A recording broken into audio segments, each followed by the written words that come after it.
That's the first shot of Spider-Man in the film, and we've been working on it for about about 8 months. But it takes place very early on in the film when we first see Spider-Man.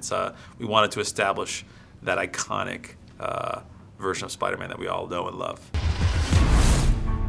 Every day I wake up knowing. That was the last shot we did of the movie. That's the last thing we shot in New York. And yeah, we're there. We're doing it. I had a line on me. But that was CGI'd out, obviously. I had a harness on underneath my t-shirt and jeans or whatever, and they had a line on me, just a safety line, just to make sure if I did do something stupid or kind of like go through with a suicidal impulse, as you do when you're on a, that's the thing. It's like, are you like when that vertigo feeling you have? It's like you're afraid of falling, or are you afraid of jumping? You know what I mean? Like, because part of you is just like compelled to just jump when you're at such a beautiful height. You kind of long to feel what that feels like. So I was sat there, and it was a beautiful sunset evening, and it was the final shot, and it was obviously Peter Parker very, very torn, as he is wont to be. And I remember it really, really, really clearly, because it was like saying goodbye to the city and saying goodbye to the character for a while, and kind of just indulging in one last minute of Peter Parker being all messed up. That the more people I try to save, the more enemies I will make. One of the tricky things is translating characters from the comics that work in illustrations into the three-dimensional reality on a New York street, and often things that work quite well as a drawing don't make sense in the physical world. And so we wanted to make Rhino into something as powerful as he is in the comics, and as sort of simple-minded and direct as he is in the comics, but with a with a suit that felt of this world. And I wanted, there's certain hints about its creation. It's only teased in the movie. It's really not a big part of the film.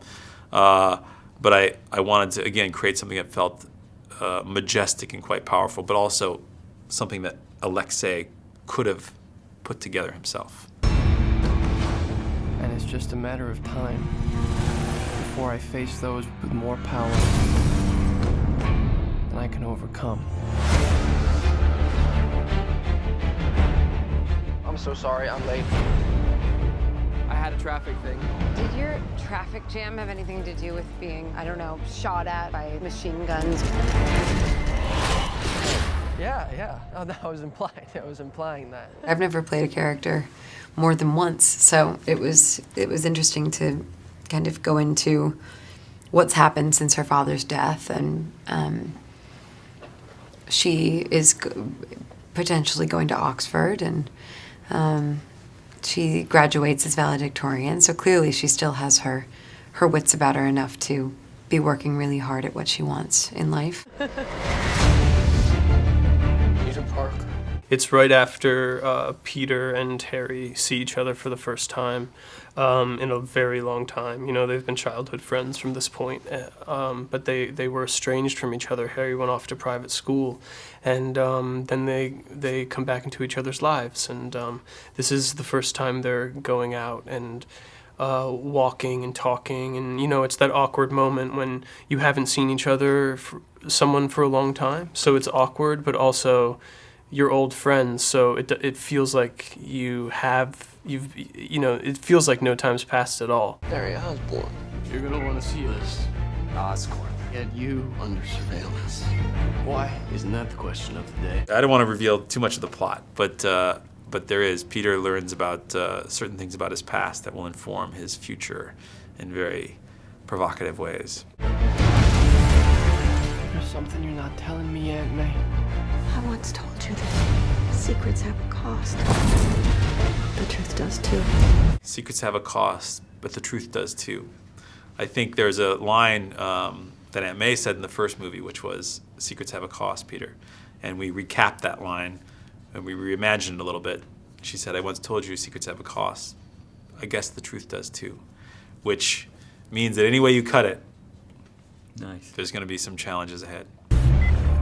My name is Richard Parker. I have discovered what Oscorp was going to use my research for. The big prominent villain in this movie is Electro, but there's many adversaries that Spider-Man's going to have to face. But the evil empire, the consistent thing between them all, is the evil empire known as Oscorp, or what's becoming this evil empire. And I think that's something that may inform people's viewing of the trailer. I have a responsibility to protect the world from what I know they're capable of. Questions will be answered. What is all this? The future. We literally can change the world. What about Peter? Not everyone has a happy ending. That's a Norman Osborn line. I wouldn't say it's a dark movie, but there's very powerful forces at work that are emanating from Oscorp. Oscorp is the place from which all nasty things emerge in this movie. And Spider-Man's going to have to confront that.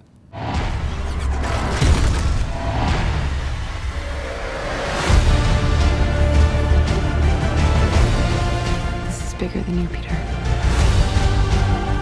I made a choice. This is my path.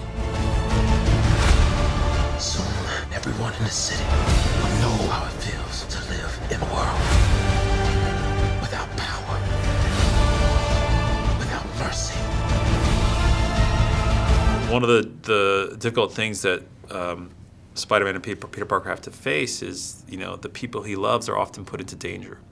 And that's one of the brutal, difficult ways that people can, Spider-Man's adversaries can attack Spider-Man, is by attacking the ones he loves. So she may be in danger from time to time. We'll have to see. Without Spider-Man.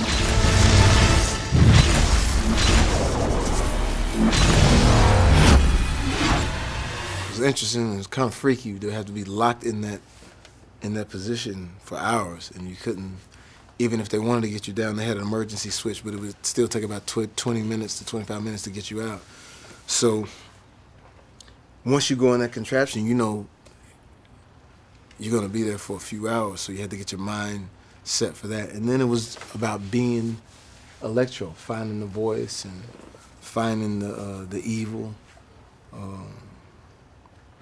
the threatening, the threats of what's going to happen. And we've always seen that, where the person threatens, I'm going to kill you, I'm going to do something bad to you, but they're in a situation, how could this possibly happen? So to set that up to where, it was real, and then it was just myself and, really Mark Webb just taking me through all the emotions, because he knows what's going to happen after he shoots the plate, the rendering, the CGI and everything like that. So just trusting him, man, and trusting our instinct.